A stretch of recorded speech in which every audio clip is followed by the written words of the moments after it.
I don't know how well you can see that elm that's splitting up there.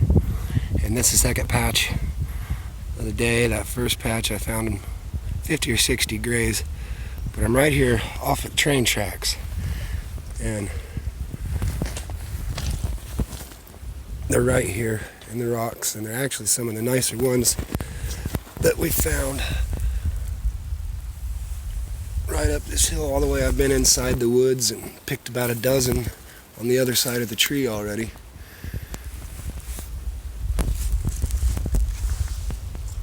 I don't know how well you can see those there.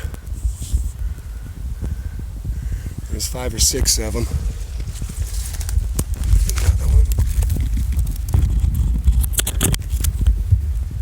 So, big open sunny area by a dying elm.